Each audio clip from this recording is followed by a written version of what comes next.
성경 전체를 통틀어서 가장 중요한 주제가 뭐냐라고 물으신다면 서슴지 않고 저는 하나님 나라라고 말씀드릴 것입니다.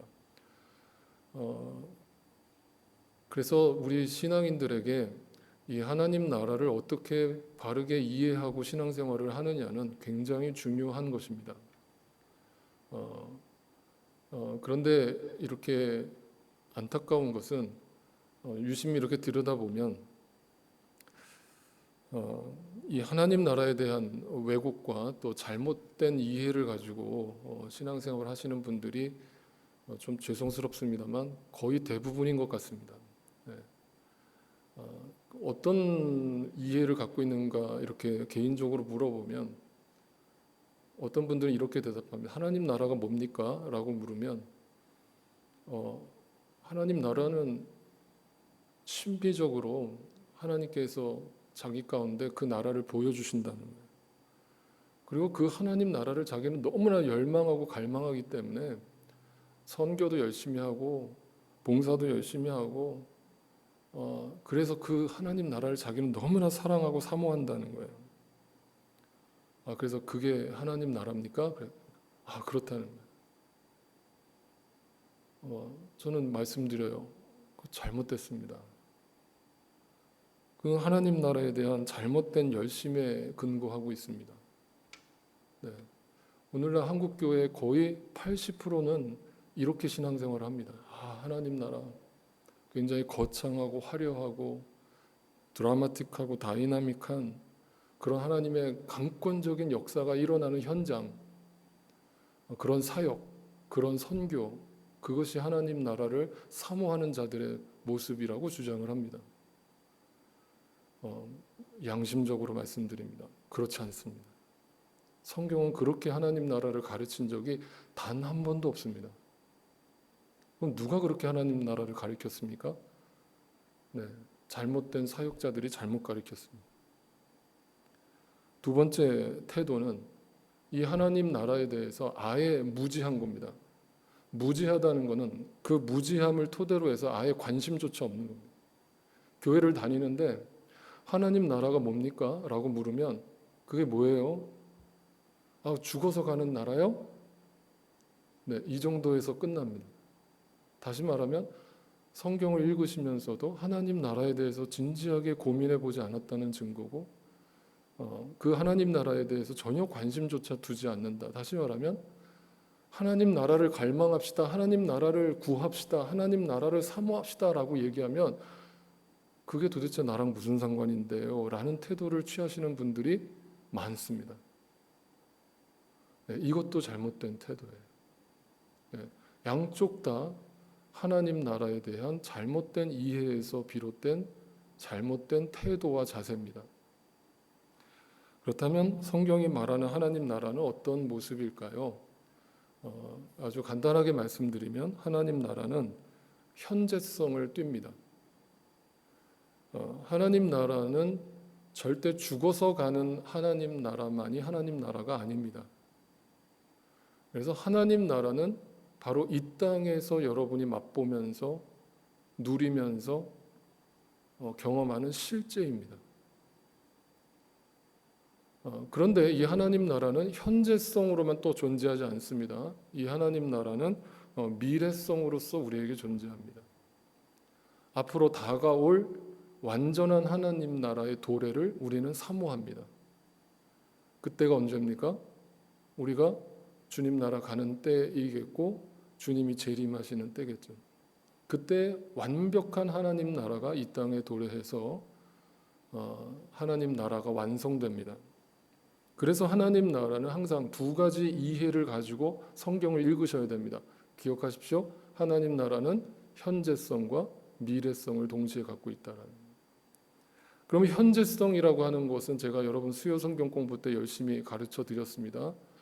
구원과 하나님 나라는 같은 맥락에서 이해를 하셔야 됩니다. 그 구원이라는 것도 현재성과 미래성이 동시에 있다고 그랬죠.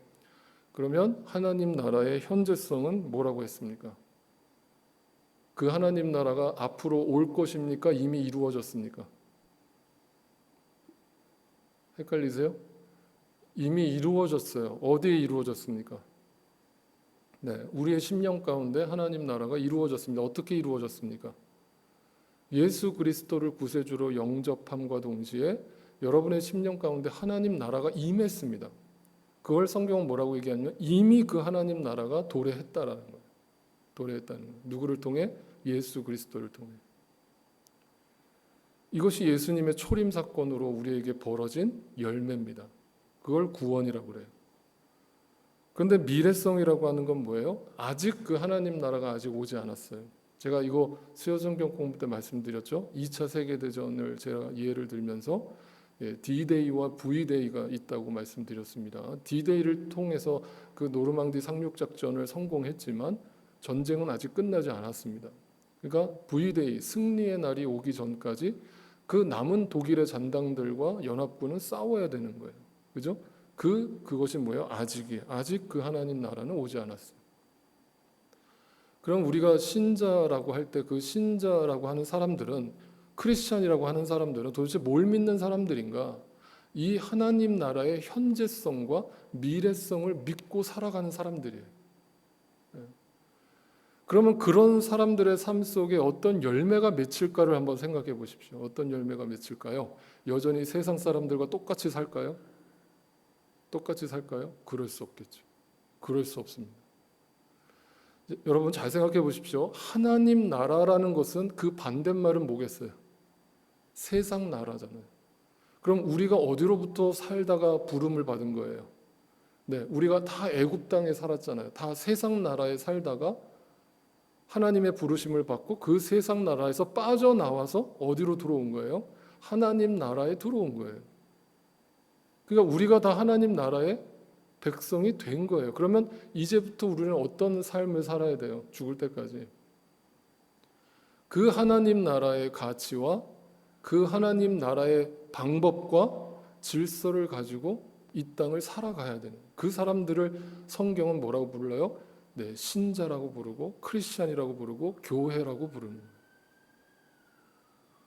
그러면 교회 안에서 가장 먼저 믿지 않는 사람들이 교회 안에 들어왔을 때 뭘 봐야 돼요? 야, 여기가 천국이구나 라는 걸 느껴야 돼요. 근데 교회 안에 들어왔더니 안 믿는 사람하고 똑같은 얘기를 해요.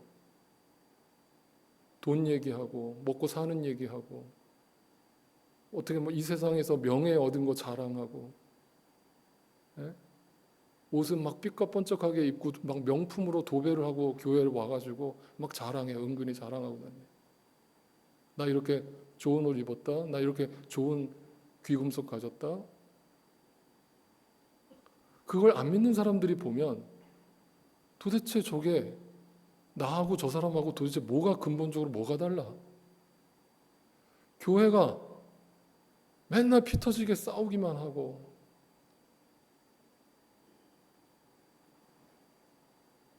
세상적인 비즈니스적인 방법으로 교회를 운영하고 교회가 돈밖에 모르고 그게 어떻게 하나님 나라의 가치를 가지고 살아가는 사람들의 모임이에요? 아니잖아요. 아니잖아요. 그 얘기를 하는 거예요. 오늘 말씀을 통해서 그렇다면 먼저 그 하나님 나라의 현재성, 그것이 어떻게 예수님의 말씀을 통해서 드러나고 있는가 확인해 보겠습니다. 20절을 보시죠. 바리새파 사람들이 하나님의 나라가 언제 오느냐고 물으니까 예수께서 그들에게 대답을 하셨습니다. 하나님의 나라는 눈으로 볼 수 있는 모습으로 오지 않는다. 먼저 누가 질문을 했습니까? 바리새파 사람들이에요. 종교인들입니다. 그 적어도 종교인들이면 좀 제대로 성경을 이해하고 정말 제대로 하나님의 뜻을 알고 질문을 던질 수 있어야 되잖아요. 적어도 하나님에 대한 지식이 있어야 되잖아요.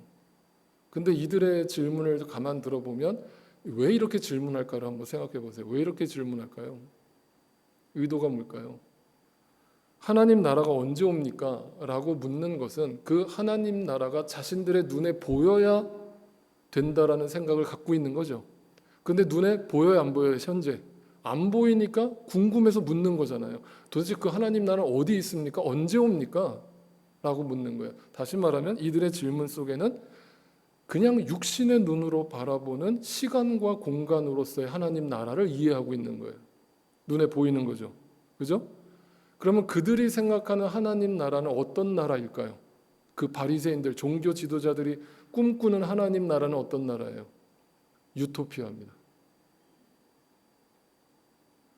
이 세상에 기독교 국가를 세워서 이 세상에 하나님만을 부르짖는 나라를 세워야 되겠다. 그리고 윤리 도덕적으로 완벽한 나라를 만들어야 되겠다. 그리고 무엇보다 지금 이 2000년 전 시대 속에서 관점으로 보면 그들이 생각하는 하나님 나라는 하나님께서 로마의 압제로부터 자신들을 해방시켜 주는 것이 하나님 나라의 도래라고 이해하고 있었던 거예요. 그것이 바로 정치적인 메시아가 해야 할 일이라고 믿고 있었던 거예요.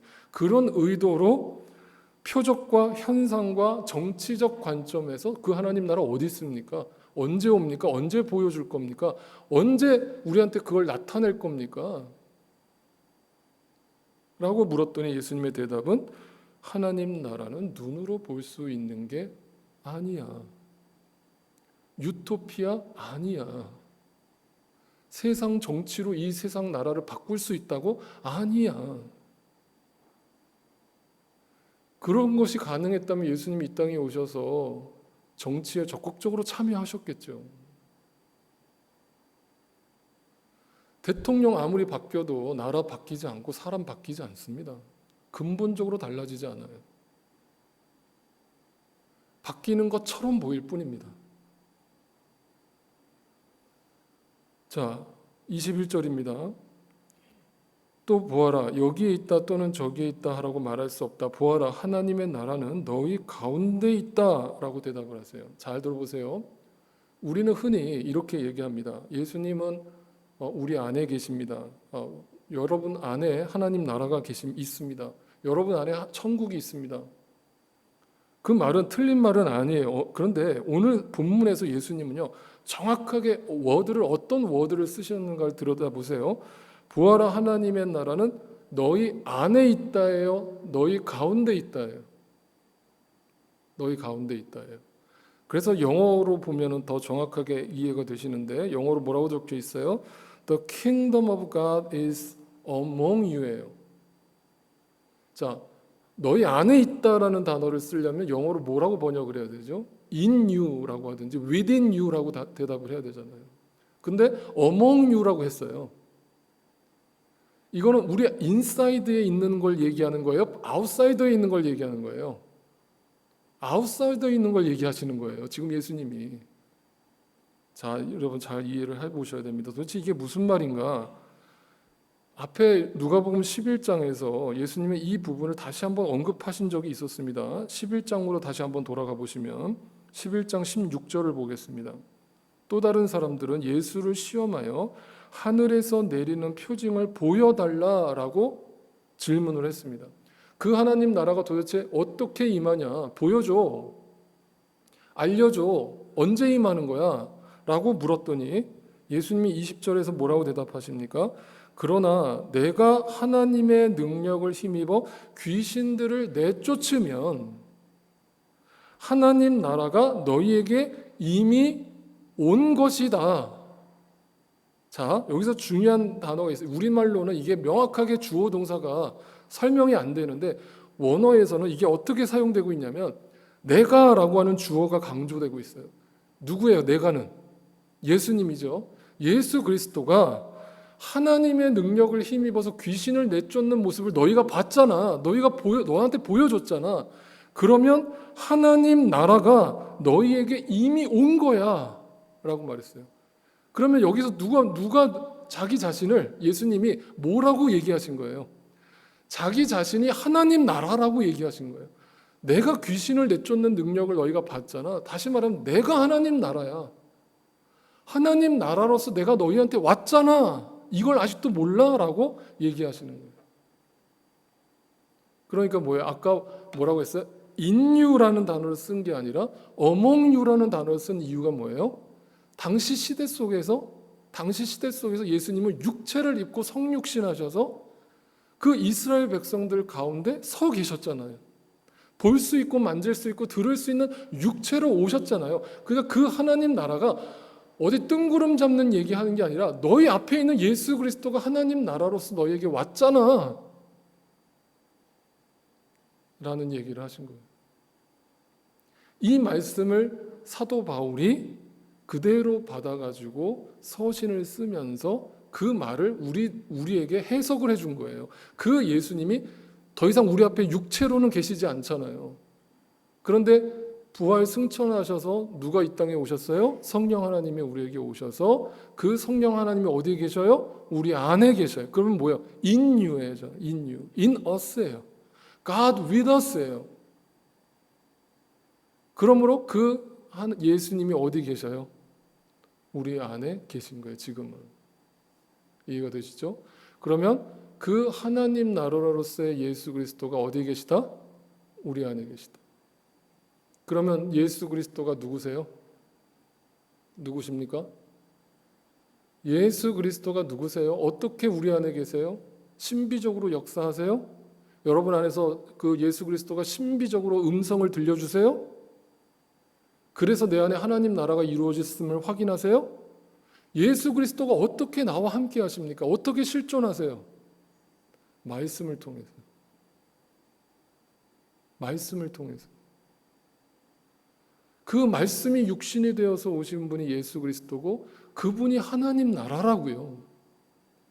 그분을 믿고 그 말씀이 내 안에 들려오기 시작하고 믿어지기 시작하는 순간부터 내 안에 뭐가 이루어진다? 하나님 나라가 이루어진다. 그러면 하나님 나라의 가치관을 가지고 내가 남은 인생을 산다는 것은 무슨 말이에요? 하나님의 말씀의 가치관으로 산다는 뜻이에요. 그 전까지는 내 생각대로 살았어요. 이 세상의 풍조를 따라 살았어요. 남들 사는 대로 살았어요. 그런데 어느 날 그 하나님 나라이신 예수 그리스도가 우리에게 오셔서 우리 안에 들어오셔서 말씀을 허락하신 거예요. 그 말씀을 믿어지게 하시고 들려주신 거예요.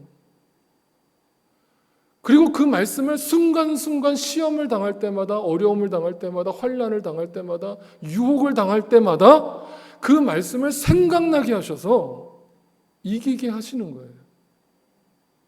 그럴 때 내 안에 하나님 나라가 이루어졌음을 확인하는 거예요. 이것이 강력한 하나님의 능력입니다. 말씀이 그래서 능력인 거예요. 그 하나님 나라가 이루어진 성도가 지난 우리가 2주 동안 살펴봤던 예수님의 말씀 용서하라, 사랑하라 이 말씀이 아직도 멀게 느껴질까요?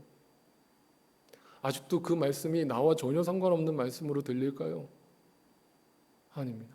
내 힘으로는 절대 못하지만 내 안에 계신 그 성령 하나님께서 그 하나님 나라의 가치, 어린 양과 사자가 함께 뛰노는 그 평화와 화해와 용서의 삶을 내 삶에 이루어 주시는 거예요. 이루어 주시는 거예요. 그게 성령 충만이에요. 그게 성령의 열매, 말씀의 열매를 가지고 살아가는 것입니다.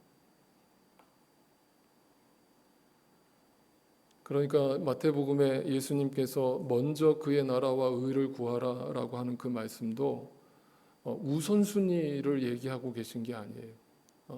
먼저 그의 나라를 구하면 이 땅에 필요한 것도 하나님께서 채워준다 그런 뜻이 아니라 그 하나님 나라를 소유한 신자들아, 교회들아, 그의 나라의 방식과 통치 방식대로 그분이 다스리시는 대로 살아라라는 뜻이에요. 그럴 때 더 이상 현재라고 하는 삶에 붙들리지 않고 그 하나님 나라의 가치를 가지고 이 땅에서 살아갈 수 있다는 얘기를 하고 있는 겁니다. 우리의 힘으로는 못해요. 다시 보세요. 하나님 나라의 현재성을 말씀드렸습니다. 이제는 하나님 나라의 미래성이에요. 오늘 본문 22절을 보겠습니다. 예수님께서 제자들에게 말씀하셨어요. 자, 아까 예수님한테 질문을 던졌던 사람들은 누구예요? 바리새인들이었어요. 종교인들이었습니다. 그런데 이 대답을 지금 누구한테 하고 계십니까? 제자들한테 하고 있어요. 이 말은 무슨 말이냐면 바리새인들, 종교인들, 다시 말하면 하나님의 은혜로서 믿음이 허락되지 않은 자들에게는 이 말씀이 절대 들리지 않을 거고 이해가 안 될 거야 라는 뜻에서 제자들한테 이 말씀을 허락하고 계시는 거예요. 뭐라고 말씀하시는가?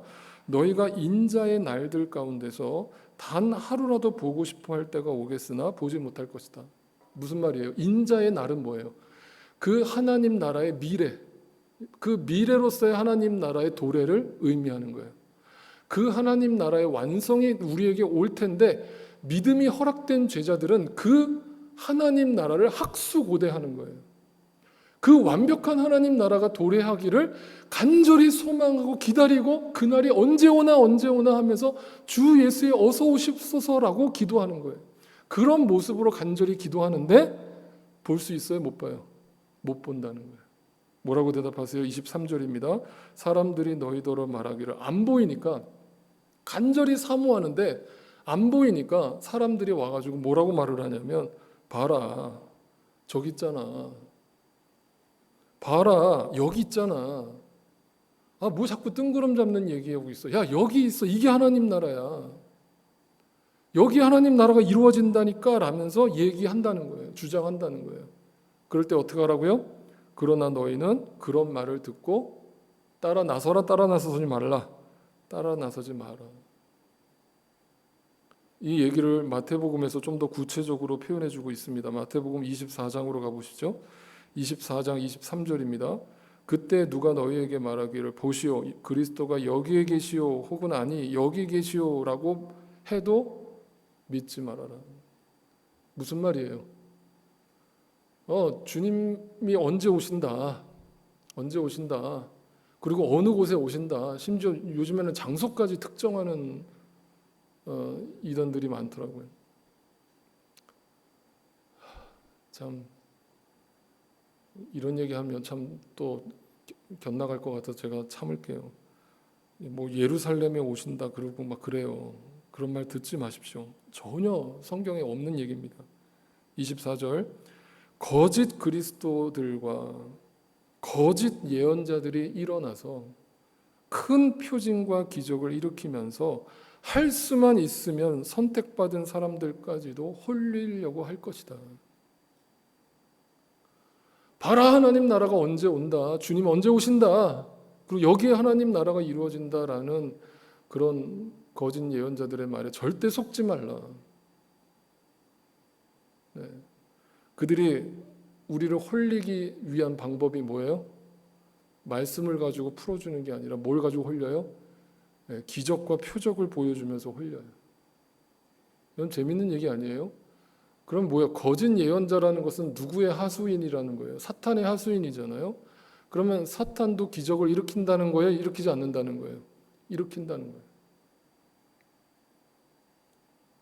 성경에 분명히 써 있잖아요. 그런데 오늘날도 많은 사람들이 기적을 보고 환장을 하잖아요. 여기에 하나님 역사가 일어난다고 그러면서. 여러분 그 뉴스 보셨어요? 어디 저 남미 쪽에 무슨 종교 행사를 하는데 갑자기 구름이 그 예수님의 모양을 가지고 이렇게 구름이 뜨는 거예요. 그걸 이제 카메라로 찍은 거예요. 그러면서 이제 거기에 모였던 신앙인들이 다 그 하늘을 향해서 경배를 하면서 주님 재림하신다고 막 난리가 난 거예요. 그 유튜브에 올라갔어요. 제가 그걸 보고 정말 기가 차는 거죠. 기가 차는 거죠. 아직도 저런, 그러니까 인간이라는 누구만 그런 게 아닙니다. 여러분과 저도 마찬가지예요. 우리 인간이라는 존재가 얼마나 영적인 것에 있어서 무지한가를 여실히 드러내고 있는 거예요. 그들은 표징과 기적들을 일으키면서 꼬실 거다. 데살로니가 후서에 가보면 이것을 더 구체적으로 설명합니다. 데살로니가 후서 2장을 보세요. 여러분은 영이나 말이나 우리에게서 받았다라고 하는 편지에 속아서 주님의 날이 벌써 왔다라고 생각하게 되어 마음이 쉽게 흔들리거나 당황하는 일이 없도록 하십시오. 9절 10절 그 불법자들의 나타남은 사탄의 작용에 따른 것인데 그는 온갖 능력과 표징과 거짓 이적을 행하고 온갖 불의한 속임수로 멸망을 받을 자들을 속일 것입니다. 결국 거기에 걸려 넘어가는 자들은 분명하다는 거예요. 자신이 하나님으로부터 선택받지 않았다라는 것을 스스로 증명하는 거라는 거예요.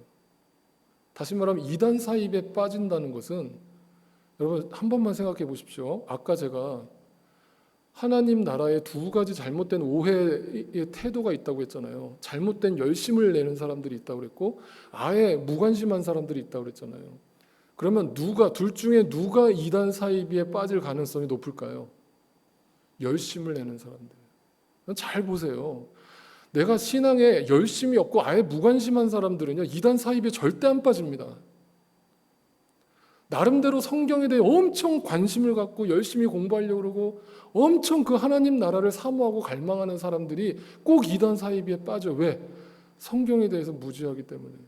말씀에 대해서 무지하니까 그런 혹하는 얘기를 듣고 또 눈에 보이는 어떤 증거를 보여주니까 넘어가는 거예요. 예수님이 분명히 말씀하셨어요. 반드시 마지막 때에 이런 현상들이 일어날 테니까 누가 언제 오신다, 여기 있다, 저기 있다 얘기해도 절대 듣지 말라는 얘기를 하고 계십니다. 그러면서 오늘 본문 24절을 다시 보세요.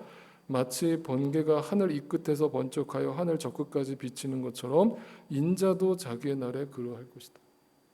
다시 말하면 주님이 다시 오시는 그 하나님 나라의 미래는 비밀스럽게 나타나시는 게 아니라 번개가 치면, 천둥 번개가 치면 우리 동네만 보여요? 예? 여기 뉴저지 타운만 그 번개가 보여요? 번개가 치면 저 타 주에 있는 사람들도 그 번개가 보여요, 안 보여요? 보여요. 다시 말하면 예수 그리스도가 재림하시는 그 하나님 나라의 미래로서의 도래는 비밀스럽게 오는 것이 아니라 온 천하의 모든 만민들이 다 알게끔 오실 것이다. 그러니까 그 날이 언제인지 궁금해하지도 말고 어디에 나타나는지도 궁금해하지 말고 다 보이게 될 거고 다 알게 될 거다라고 분명히 말씀하고 계세요. 근데 중요한 게 있습니다. 25절이에요. 자, 여기까지는 이제 우리가 다 이해가 됐어요. 하나님 나라의 현재성, 미래성이 하나님 나라다라는 것이 이해가 됐어요. 그러면 현재와 미래 사이에는 뭐가 있어요?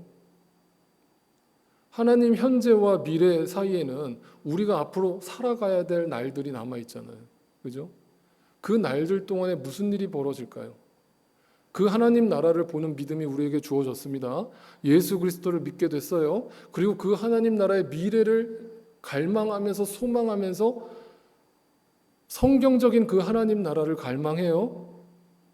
그럼 우리의 삶에 어떤 일이 벌어질까요? 25절입니다. 그러나, 자, 접속사가 중요하다고 그랬죠. 그러나라고 하는 접속사가 등장하면 유심히 보시라고 그랬습니다. 앞에 말은 그러나라는 말이 나왔다는 건 뭐예요? 뭔가 우리가 오해를 하는 거예요. 아, 하나님 나라에 대해서 예수님 말씀하시니까 뭔가 되게 휘하찬란하고 엄청 화려하고 엄청 복받는 삶이 우리에게 주어질 거라는 기대감이 일어나요. 근데 예수님이 우리의 기대를 확 찬물을 끼얹으시면서 그러나 그는 먼저 많은 고난을 겪어야 하고 이 세대에게 버림을 받아야 된다. 여기서 그는 누구예요? 예수 그리스도예요. 그러면 예수 그리스도는 우리 모든 믿는 자들의 모형이고 표상이에요. 그분이 첫 번째 부활이 되심으로 우리가 다 두 번째, 세 번째, 네 번째 부활에 참여하는 자들인 거예요. 우리는 그 주님이 걸어가신 길을 따라가는 자들이에요. 그럼 예수님이 걸어가신 길이 뭐라는 거예요? 그 하나님 나라의 미래가 완전히 도래하는 그날까지 무슨 일이 벌어진다? 네, 이 땅에서 많은 고난을 겪어야 되고 이 세대가 어떤 세대를 말해요? 이 세상 나라로부터 버림을 받아야 되는 것이 예수님이 걸어가신 길이다. 이것을 우리에게 왜 들려주시는 거예요? 너희의 삶도 똑같을 것이다라는 걸 얘기하고 있어요. 여러분, 제가 우리 성도님들은 이제 여러 번 들으셔서 분명히 아시죠? 예수 믿고 복 받는다는 얘기가 성경에 나와 있다고요? 없다고요? 없어요. 없습니다. 단연코 없습니다. 오히려 성경은 예수 잘 믿으면 엄청난 핍박과 환난과 고난이 온다라고 얘기합니다. 잘 보십시오. 사도 바울이 이 세상에서 무슨 복을 받았습니까? 스데반 집사는 예수 믿고 집사 직분 받자마자 순교했습니다. 설교 한 번 하고. 돌팔매질을 당해서 개죽음을 당했습니다. 무슨 이 세상에서 만사형통의 삶을 누렸습니까? 그거는 성경의 가르침과 정반대의 얘기예요. 그래서 여러분의 삶에 내가 예수를 잘 믿는데 자꾸 문제가 생기고 고난이 오고 어려움이 오고 환난이 온다. 여러분 기뻐하세요. 기뻐하세요. 내가 지금 예수 잘 믿고 있다는 증거예요. 하나님은요, 절대 하나님의 선택한 하나님의 자녀들을요, 이 땅에 복 받는 길로 인도하지 않습니다. 왜? 우리를 너무 잘 아시기 때문에. 조금만 이 땅에 복을 줬다가는 금방 한눈 팔 거라는 걸 알기 때문에. 아, 그럼 목사님, 근데 너무 큰 고난을 주시면 또 그것도 한눈 팔아요. 그것도 우리를 하나님이 너무 잘 아셔요. 그래서 감당할 만큼의 시험만 주십니다. 그런데 우리의 믿음의 성숙을 위해서 하나님은 반드시 믿는 자들에게 불편한 삶을 주시는 거예요. 네. 그 불편한 삶이 올 때 오히려 감사해야 되고, 아, 내가 지금 하나님 믿는 길로 제대로 가고 있다라고 생각하셔야 돼요. 반대로 막 술술술 일이 잘 풀리고 막 돈이 막 쏟아져 들어오고 막 건강하고 그럴 때 조심하세요. 그것이 꼭 하나님으로부터 오는 축복이라고 장담할 수 없어요. 그것은 오히려 사탄의 시험일 가능성이 매우 농후합니다. 왜? 그걸로 인해서 내가 하나님께 더 가까이 가는 게 아니라 그 물질로 인해서 내가 하나님으로부터 더 멀어지고 있음을 내 스스로가 보잖아요. 내 스스로가 보잖아요. 그래서 이미 이루어진 하나님 나라는요, 결코 이 땅의 행복을 보장하지 않아요. 여러분, 이 얘기를 좀 드릴게요. 마태복음 13장에 씨 뿌리는 자의 비유가 등장하지 않습니까? 24절을 가볼게요. 13장 24절에 예수께서 또 다른 비유를 들어서 그들에게 말씀하셨다. 하나님 나라는 자기 밭에다가 좋은 씨를 뿌리는 사람과 같다. 자, 이게 하나님 나라예요. 좋은 씨앗은 뭐예요? 말씀이라고요. 그게 예수 그리스도라고요. 그 말씀이신 예수 그리스도가 우리에게 뿌려졌어요. 그게 뭐예요? 이미 하나님 나라가 이루어졌어요. 그죠? 그런데 그 다음에 이렇게 얘기합니다. 25절 보세요. 사람들이 잠자는 동안에 원수가 와서, 원수는 누구예요? 사탄이에요. 사탄이 와서 어떻게 해요? 밭 가운데, 밀 가운데에 뭐를 뿌려요? 가라지를 뿌리고 갑니다. 가라지가 뭐예요? 가라지라는 게 그 순수한 씨와 함께 뿌려지면 어떤 현상이 벌어집니까? 그게 성장을 다 막아버려서 죽여버리잖아요. 그래서 잡초를 다 뽑는 거 아닙니까? 근데 결국 그 가라지를 함께 심겨 놓은 거예요. 자, 이걸 보고 종이 주인한테 가서 따집니다. 주님, 저희 보니까 지금 좋은 씨를 뿌려놨는데 옆에 지금 가라지가 수두룩합니다. 저 가라지 다 뽑을까요? 라고 주인한테 물어요. 그랬더니 주인이 뭐라고 대답합니까? 29절입니다. 그러나 주인은 이렇게 대답하였다. 아니다. 가라지를 뽑다가 가라지에 함께 밀까지 뽑으면 어떻게 하겠느냐? 추수 때까지 둘 다 함께 자라도록 내버려 둬라. 잘 보세요. 추수 때까지, 추수 때는 언제예요? 하나님 나라의 미래죠. 그 미래가 완전한 하나님 나라가 도래할 그때까지 어떻게 하라? 믿는 자들과 내 옆에 원수와 같은 가라지를 함께 심어 놓는다고. 그럼 성경이 명확하게 얘기하잖아요. 분명히 좋은 씨앗이 말씀이 뿌려졌는데 이 땅에서 복 받는 삶으로 나아가지 않아요. 그 가라지가 나를 계속 괴롭힙니다. 계속 나를 시험합니다. 자꾸 태클 겁니다. 근데 하나님이 그걸 내버려 두십니다. 왜? 너의 믿음의 성장을 위해서. 네가 진짜 너 안에 이미 이루어진 그 하나님 나라를 바라보고 그 가운데 나만 바라보게 하시려는 하나님의 훈련을 위해서, 연단을 위해서 그 가라지를 계속 놔두시는 거예요. 그러니까 더 이상 우리의 기도가 그 문제 해결해 달라는 쪽으로 초점이 맞춰지면 안 된다는 얘기를 하고 계십니다. 그래서 결론입니다. 고린도 후서의 사도 바울이 그 말 안 듣는 고린도 교인들을 향해서 2번의 편지를 쓰면서 결론적으로서 너희 안에 이미 이루어진 그 하나님 나라를 너희의 삶 속에 어떻게 실현하면서 살아가게 되어야 하는지를 실제적으로 표현하는 장면이 나와요. 그 구절을 제가 쭉 읽어드리겠습니다. 고린도 후서 4장 7절부터 18절까지 말씀이에요. 우리가 잘 아는 말씀인데 오늘 말씀과 연결시켜서 생각하면서 들어보세요. 우리는 이 보물, 이 하나님 나라를 질그릇에 간직하고 있습니다. 이 엄청난 능력은 하나님에게서 난 것이지 우리에게서 나는 것이 아닙니다. 우리는 사방으로 죄어들어도 움츠러들지 않으며 답답한 일을 당해도 낙심하지 않으며 박해를 당해도 버림받지 않으며 거꾸로 트림을 당해도 망하지 않습니다. 우리는 언제나 예수의 죽임 당하심을 우리 몸에 짊어지고 다닙니다. 나도 그 고난의 길을 따라가야지. 나도 날마다 죽어야지. 날마다 자기를 부인해야지. 하나님께서 나한테 가라지를 옆에 심어 놓으심으로 자꾸 나를 죽게 하실 때 할렐루야 하면서 죽는 길을 가더라는 거예요. 그것은 예수의 생명도 또한 우리 몸에 나타나게 하기 위함입니다. 우리는 살아있으나 예수로 말미암아 늘 몸을 죽음에 내어 맡깁니다. 이 땅에서 복받는 길로 살려고 어줍잖게 도망다니지 않습니다. 당당하게 그 고난과 맞섭니다. 그것은 예수의 생명도 또한 우리의 죽을 육신에 나타나게 하기 위함입니다. 그러므로 우리는 낙심하지 않습니다. 우리의 겉사람은 날로 낡아가나 힘들어지고 고달프고 눈물투성이고 상처투성이지만 우리의 영은, 우리의 속사람은 날로 새로워집니다.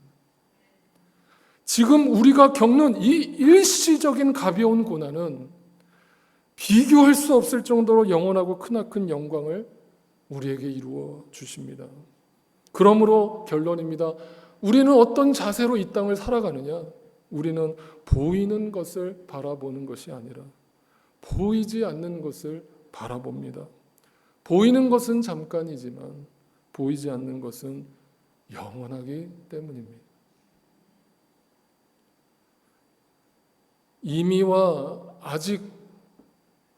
이미 이루어진 그 하나님 나라와 아직 이루어지지 않은 그 하나님 나라를 갈망하고 사모하면서 주님 주시는 믿음 가운데 그 하나님 나라의 가치관을 가지고 남은 인생을 살아가시는 저와 여러분이 되시기를 간절히 소망합니다.